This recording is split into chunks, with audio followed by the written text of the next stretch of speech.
Hi, I'm Lexi. I'm not quite a reformed hoarder, but I was well on my way and I want to give advice. I feel like it's my duty as someone that was such a memory hoarder, a sentimental person, a very just in case, I can't possibly get rid of those boxing gloves because they were $80 and who knows if I might decide that I want to take up boxing again even though the last time I took up boxing was in 2014 and it's now 2025, but you never know. So I'm going to carry these nice boxing gloves with me through the next 8 moves just in case. There's that space, so, you know, why not? Or I have to keep these clothes, I'm going to pass them down to my children. Or every photo booth photo I have ever taken had to be kept in case and there was a documentary to be made on my life, and people had to investigate what a perfect person I was. So now that I've reformed and I've come to the other side, I have to tell you, it is significantly better over here. Did not think that it was possible. And it is my duty to help you declutter if you're sentimental. I also host a podcast, and I've just made an episode on this same topic, but I do feel a video element would be beneficial.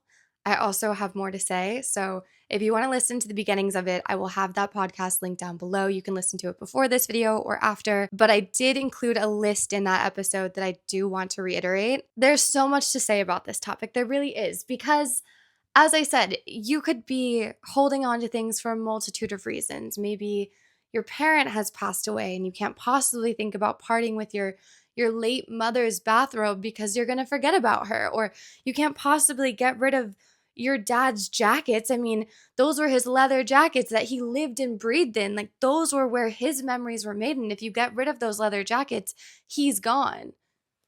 That's a lie. That's a lie you're telling yourself. I did the same thing with my mom. I thought I had to keep all of her sweaters. I needed to keep her bathrobe. I needed to keep even every card, note, sticky note. Keep a couple. Keep a couple. But I was under the impression that if I got rid of it, she would either A, be looking down on me thinking, you're getting rid of that? So you don't love me. I got it. You don't love me. No, no, she's not thinking that. The thing is, I don't need my mom's bathrobe to remember her because I can be at the farmer's market and see a stand of loose tea and know she would have loved that. And instantly, she's back in my memory. So I know it's really difficult when you have someone's belongings that you don't want to part with because it makes them feel alive. It's memories of them, but that is holding on to grief. That is holding on to pain.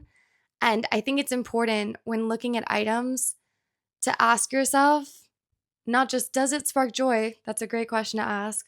Maria Kondo was fabulous when saying that, but also, does this give me a pit in my stomach when I look at it? Because I have certain clothes, and I'm like, oof, this is the dress that I wore to my mom's ceremony. Like I look snatched in it, but like, I can't do it. And every time there's an event where I think about wearing it, I put it back. So eventually this spring, when I was cleaning through things, I thought, I don't want this anymore. Every time I look at it, it makes me upset just because my waist looks great in it. That's not a good enough reason. It upsets me when I see it. And when I put it in the donate pile, the relief I felt, sensational. It gets addictive. It really does. Other things, is it gross? I mean, literally gross. Is it in bad shape? It's pretty stained. And this could be for clothes, but also I would want to go back a little bit. If you are someone who's extremely sentimental and you've got the hoarder gene at least in one way or another, I would suggest starting with something neutral. Go into your fridge, get rid of things that are expired. Go into your pantry, do the same. And then go into your Tupperware drawer. There's certain Tupperware that you know that you don't really feel like putting your food in.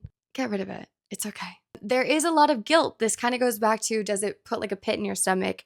In the podcast, I was using this example of these protein bars that I purchased that I don't like. And I got a big box of them because the macros were good, blah, blah, blah, blah, blah. Trying to shred, whatever. They're not good. So they stayed in the back of the pantry. I just kept putting them farther and farther to the back of the shelf. I knew damn well I was not going to eat those ever. but it was a just in case. You never know if you're gonna have no more food in the house and then you have to have that protein bar. You never know if your tastes are gonna change and then you want it. You never know if you're gonna come upon an Instagram reel of a different way to eat it. Like maybe you're supposed to heat it in the microwave for 20 seconds, and that's so much better. So let's keep it. I wouldn't possibly want to waste my money or a product. Okay, I'm an environmentalist. I can't possibly be doing that. Like these are the stories we tell ourselves. At least these are the stories I tell myself. So what did I do? I just stared at those every time I opened up the pantry and I felt guilty because I'm like, ugh, like I don't want those, but I can't get myself to get rid of them. I got rid of them. Sweet relief. Because holding on to something just due to guilt is not a good enough reason. You deserve to have everything in your home to be something that excites you, that makes you calm, that makes you enthusiastic, whatever feelings you're looking for. That should be what you keep. Everything else should go. And it's a hard lesson to learn, but I swear when you start implementing these, and you can start in whatever space you want. If the closet has really been calling to you, go to the closet, start looking at things. I had this blouse I wore 2 summers ago, and I think that when you have clothes, they should last you more than a season. I don't care what the fast fashion micro trend pace is going at. I think that I should have my clothes for a long time, and I am someone who collects clothes and shoes and handbags, and I have things from high school in my closet right now, and I'll get to the point of that later. But this blouse I had, I adored it. The thing is I wore it all the time. I was wearing it multiple times a week, every week, all summer long, that by mid-fall, it had just gotten to the point where it was so disgusting, so stained, in rough shape. The ribbon on the blouse was like coming out. It had lived a life, okay? But because it had lived a life and because I loved it so much, I put it back in the closet. But as time was going on, I was never reaching for it. So have a hard and fast rule. That's a boundary you can set. If something's in really bad shape, just say goodbye. Bye. Love you. Bye. So that's part of the list. And that moves me on to my third point of it. Allow yourself to get rid of well-used items. I think we're constantly being told if you're not using it, that's time to say goodbye. There are plenty of things that we use all the time that actually aren't serving us or we don't even like. I don't know about you, but I have some articles of clothing. I don't have them anymore, but like really baggy, oversized things for when I was feeling insecure about my body. Those would be the clothes that I would go towards. And I think it's nice to have clothes you feel comfortable in, but you'll know the ones I'm talking about. If you're the type of person that I think I'm talking to, you have many options. Trust me, you have too many things. So don't be like, but those are my only baggy clothes I use when I need to feel comfortable. Let's be honest with ourselves. I had dresses and stuff that I would wear because you couldn't really see the shape of my body, but did I ultimately feel good about them? And ultimately, even beyond that, did I even like the dress? Did I even like the shirt? No. And it's okay to be like, I've worn this a lot, but ultimately I'm reaching for it because I have whatever attachment towards it. I've decided or told myself some story about this item. So I'm going to keep it. Sometimes those are the real ones that feel amazing to say goodbye to. The black tank top that I wear all the time and I'm like, oh, it's my go-to. It's like realistically, it's time to replace her. She's had her life. It's not in good shape anymore. Go get yourself a nice one, girl. Like this one had a life. It's okay to allow yourself to get rid of well-used items. And then I have to mention, it's okay. This is one a lot of us are guilty of, even if you're not someone who leans super sentimental. It's hard to get rid of an unused item. It's hard to get rid of an underused item. The thing that still has the tag on it in the closet, the thing that you were feeling a little enthusiastic because maybe you got a little over caffeinated or popped an Adderall on your way to the thrift store and you're like, that'll be fun. I love that.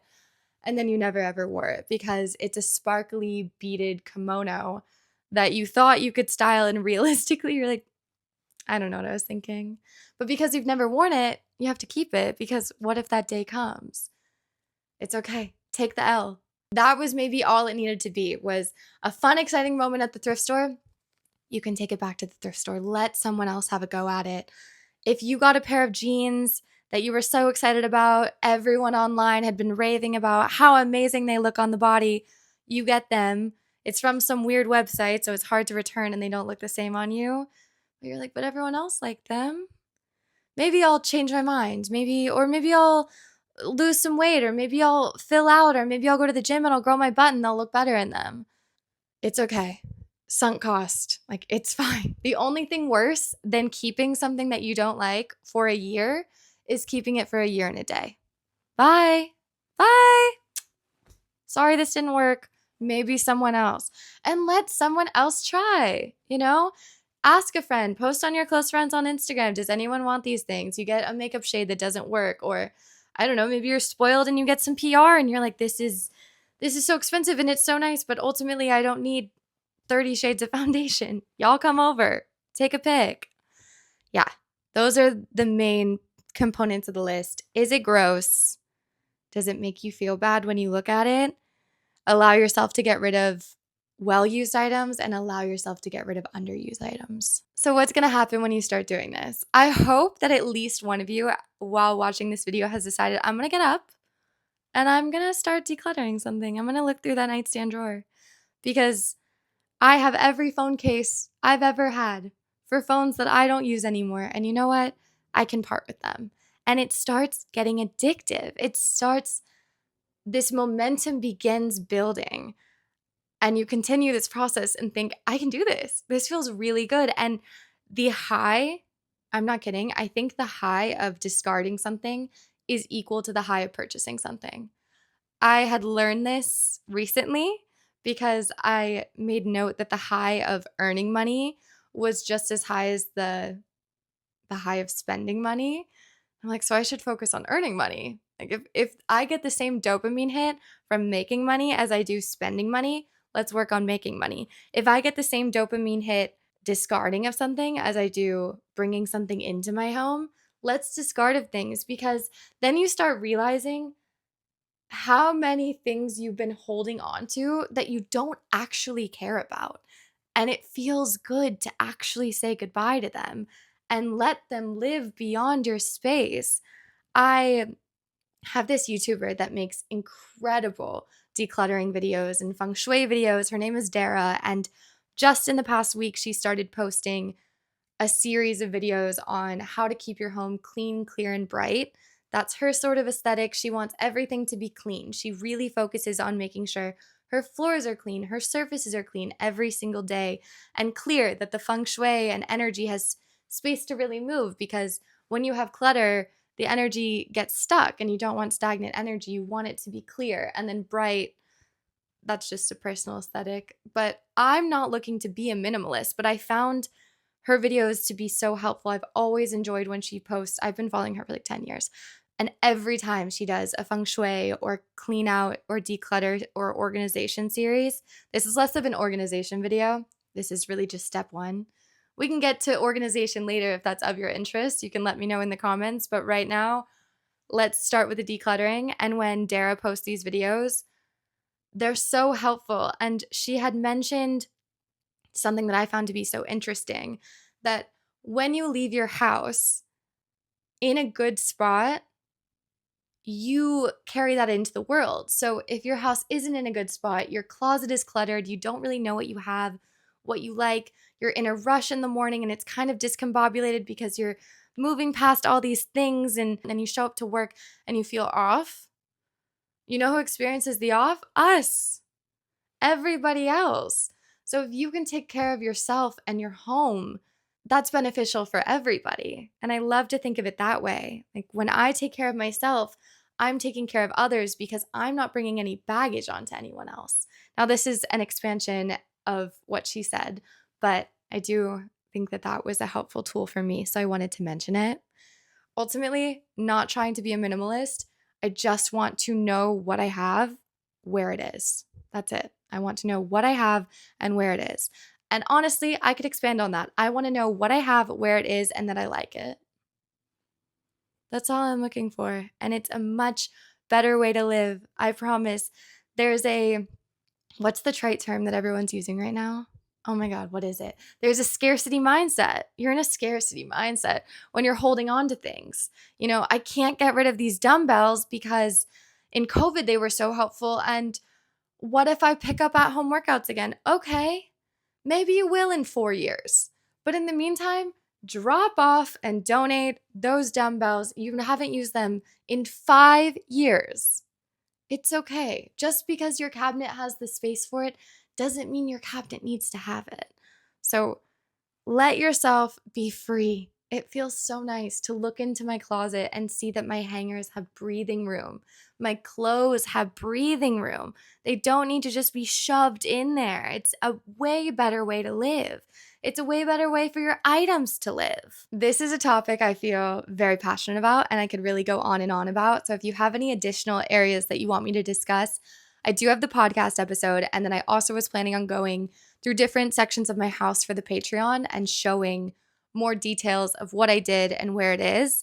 I also have so many little psychological tips to help the process go more smoothly and more effectively. For instance, a lot of us are guilty when we actually make the donation bag to just drive around with it in our trunk. Try putting it in the passenger seat. You're going to get rid of it a lot quicker. So if you have any tips like that, leave them in the comments. If you have any additional questions or things that you would want to know around this topic, or if you like this video, leave a comment or give it a thumbs up. And if you're a regular viewer, you'll know that this is not a super typical piece of content for my channel, but I've just come back from a long trip, really fun travels, and I mean, y'all know I'm like ready to move to Australia, ready to move to New Zealand. So my thought process was if I were to move, I'd want to have only the items I need. Let me start decluttering. And it got quite addictive. So wanted to pass the good juju and the inspiration. So thank you so much for watching. I hope you guys enjoyed, and I will talk to you on my YouTube channel very soon. Bye.